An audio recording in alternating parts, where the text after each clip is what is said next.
여름 휴가철이 시작이 되었고 또 점점 시간이 끝나고 있습니다. 일부 학교는 이번 주부터 이제 또 개학을 한다고 들었습니다.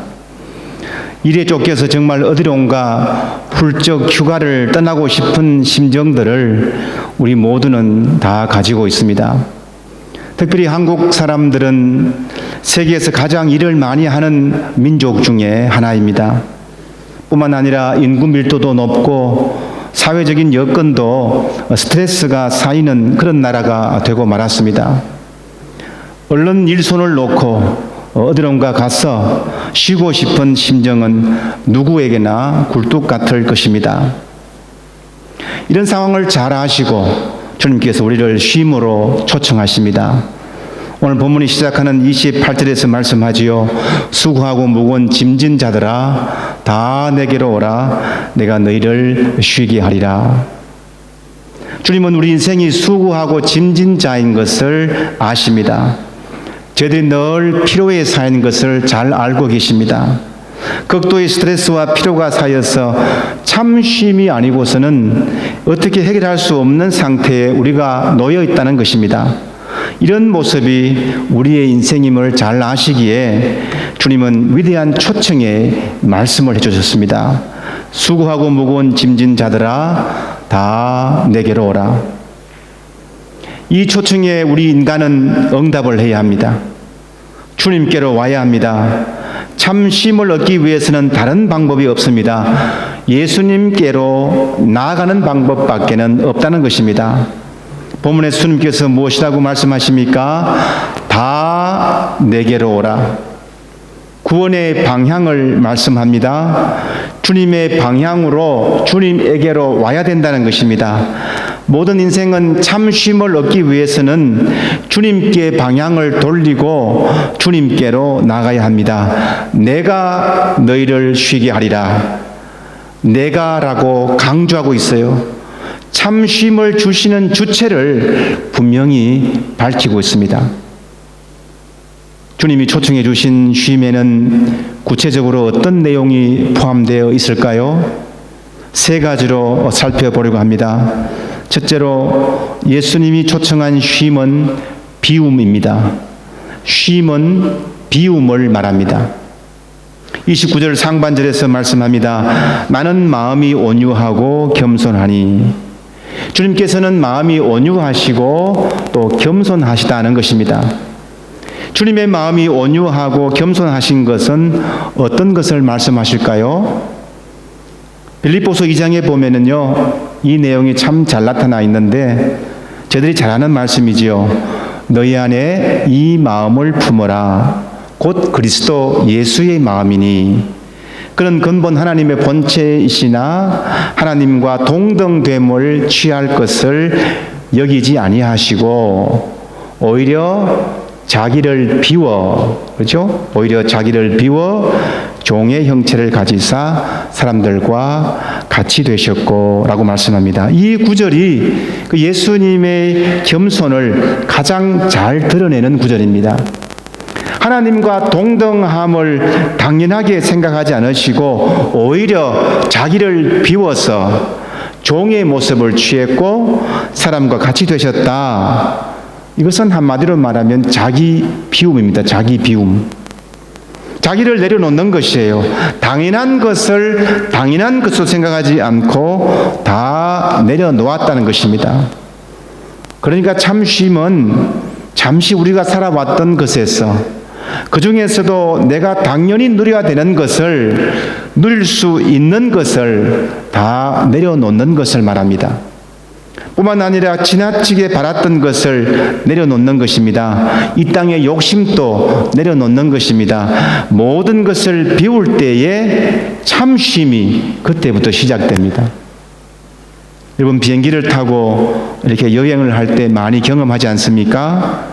이륙할 때나 또 착륙할 때나 아니면 공중에 비행기가 이렇게 떠다닐 때도 마찬가지인데요. 비행기 아래 한번 풍경을 여러분 한번 보시면은 큰 집이나 작은 집이나 뭐 높은 집이나 낮은 집이나 사람이나 동물이나 그저 점 하나예요. 그저 점 하나입니다. 위에서 보면은 그저 다 점 하나라는 것이에요. 하나님이 보시기에 저희들의 삶은 점 하나에 불과할 수밖에 없습니다.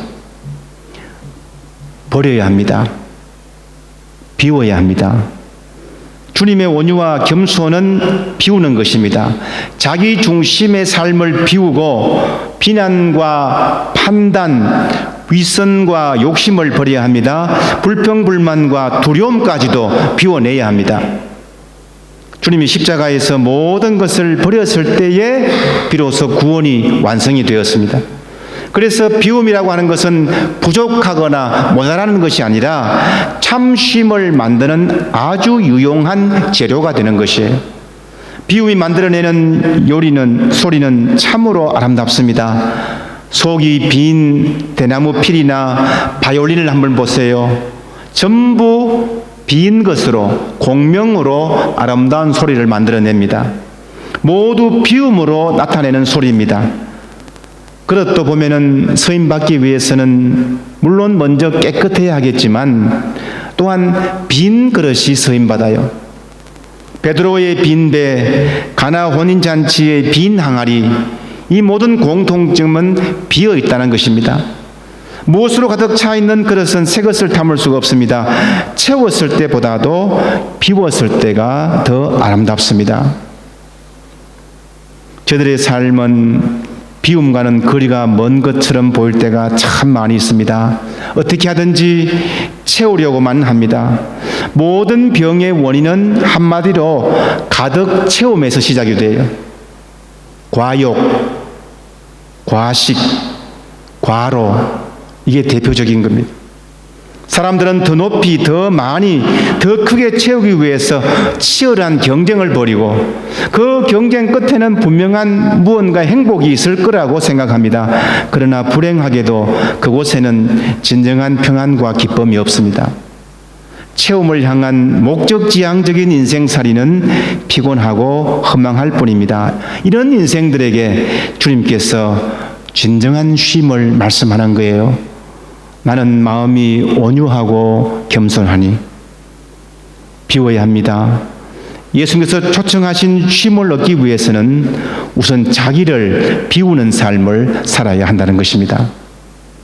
두 번째로 예수님이 초청한 쉼은 채움입니다. 쉼은 또한 채움이기도 합니다.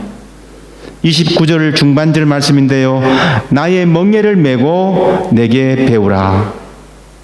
예수님을 배운다고 하는 것은 무엇이겠습니까?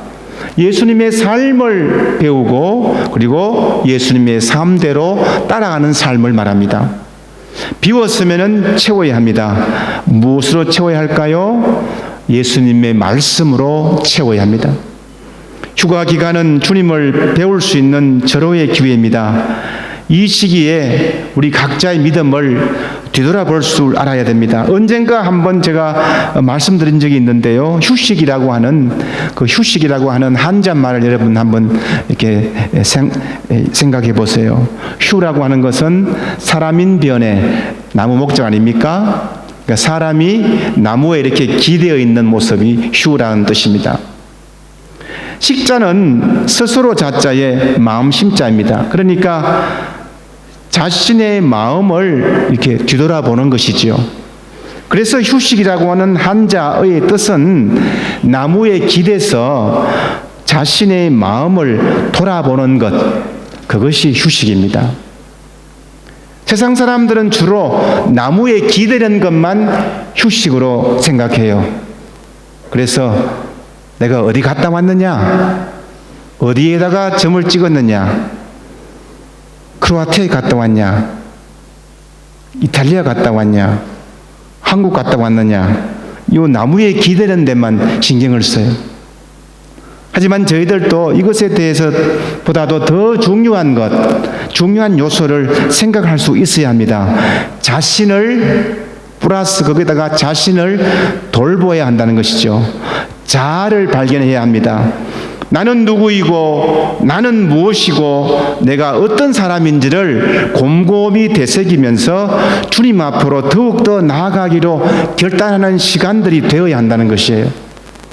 말씀으로 충전되고 하나님과의 관계가 더욱더 깊어져야 참 쉼을 얻을 수 있는 것입니다.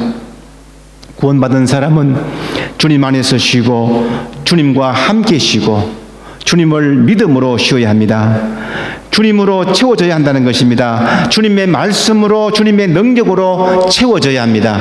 참 휴식을 얻을 수 있기 때문이죠. 쉬는 시간은 그래서 채우는 시간이에요.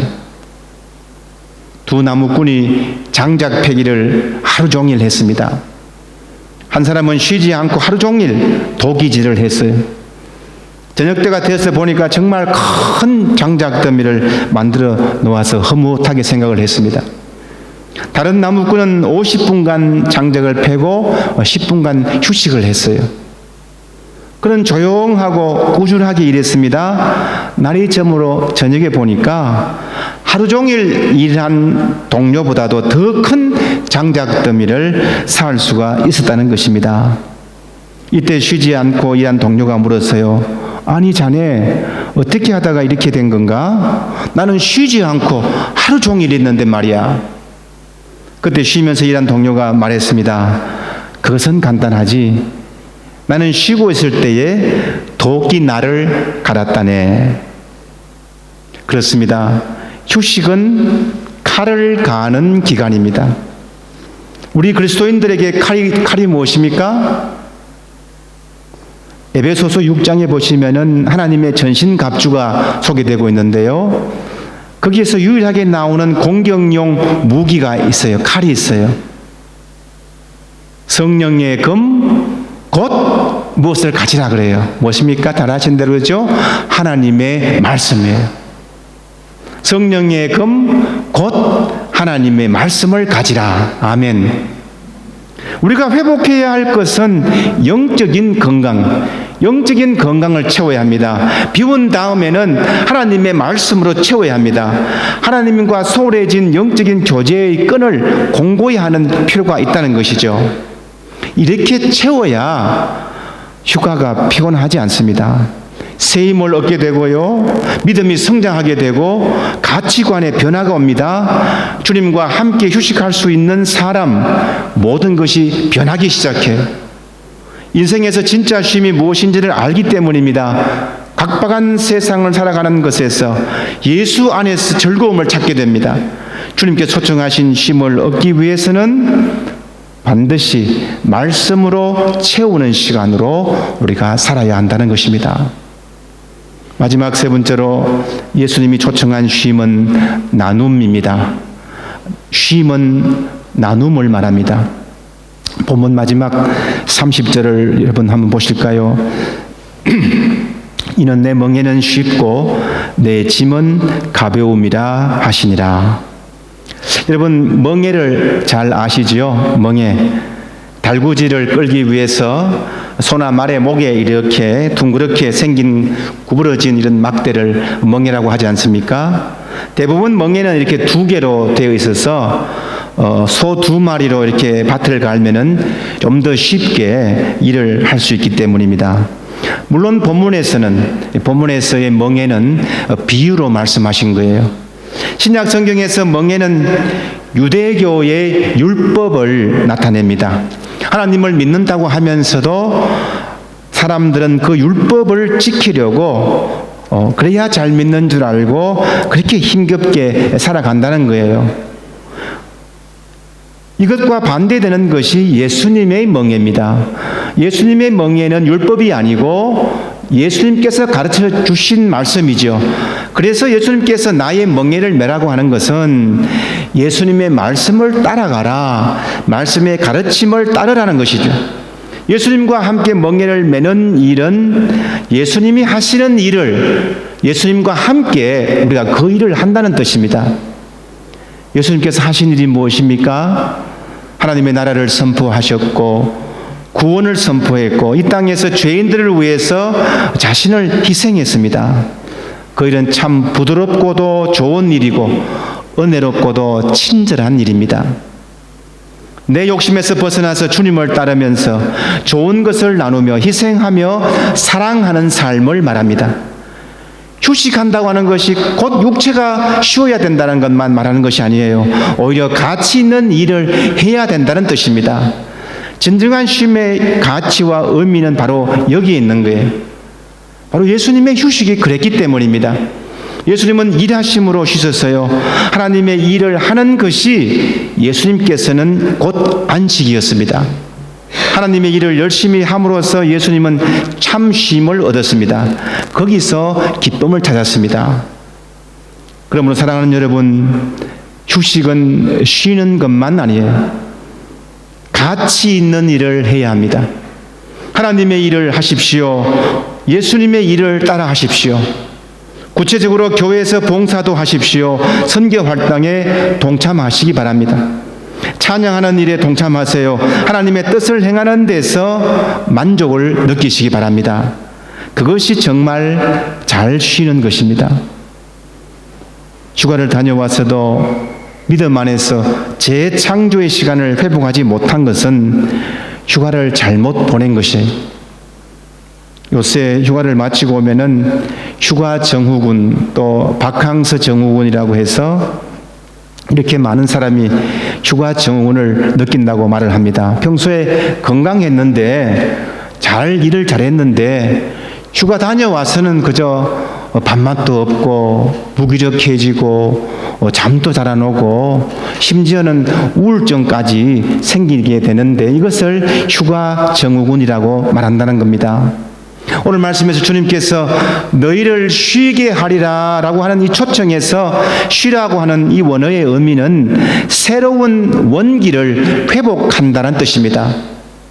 많은 사람들이 착각하는 것이 휴가를 간다고 하면은 신앙생활까지 쉬는 것을 그렇게 하는 사람이 종종 있습니다. 몸과 마음을 쉬는 것은 당연하지만은 신앙생활에는 휴가가 없어요. 우리의 신앙생활은 어떤 경우에도 중단될 수가 없습니다. 일상을 벗어나는 것으로 인해서 신앙생활마저 덩하니 여기거나 아예 잊어버리는 경우도 종종 있는 것을 봅니다. 그리고 말씀을 묵상하는 일이 잘 안 된다거나 기도의 자리에 나아가지 않거나 예배의 자리에 빠지는 증상들이 있습니다. 이래서는 안 된다는 것입니다. 이렇게 무기력하면 안 됩니다. 하나님께서 공급해 주시는 은혜와 능력에 힘입어서 모든 삶의 현장에서 다시 힘차게 믿음으로 살아가야 합니다. 하나님의 은혜를 사모하고 예배를 드리고 말씀을 묵상하고 기도의 자리에 나아가야 합니다. 새롭게 다시 시작하는 것입니다. 비움, 채움, 나눔, 이 세 사이클을 다시 시작하는 것입니다. 주님 안에서 있는 참된 휴식은 이 세 가지 사이클을 잘 해야 합니다. 매일 비우고 채우고 그리고 나누어야 합니다. 사랑하는 여러분, 이미 저희들은 주님 안에서 참 휴식을 누리는 사람들입니다. 휴가 이후의 신앙생활을 다시 시작하십시다. 매일 주님의 겸손함으로 비우고 주님의 말씀으로 채우고 주님의 가르침으로 나누십시다. 이것이 주님께서 우리에게 초청하신 참쉼의 모습입니다. 주님의 참심을 얻고 참만족과 행복을 누리시는 우리 모두가 되시기를 주님의 이름으로 축원합니다. 아멘. 기도하겠습니다. 사랑이 많으신 하나님 아버지, 은혜를 감사드립니다. 저희들에게 때에 따라 휴식을 주시고 또 휴식을 따라서 몸과 마음이 쉬게 하시며 특별히 영육이 강건함으로 새롭게 일어설 수 있도록 인도해 주셔서 감사함을 드리옵나이다. 특별히 저희들은 주님 안에서 참 쉼을 누리는 믿음의 사람들인데 오늘 말씀같이 이 세 개의 기본적인 사이클, 비움, 채움, 나눔의 이것을 잘 관리하여 항상 하나님께 기쁨과 소망을 얻고 주님과 함께하는 기쁨을 누리는 우리의 삶이 될 수 있도록 인도해 주시옵소서. 예수님의 이름으로 기도드리옵나이다. 아멘.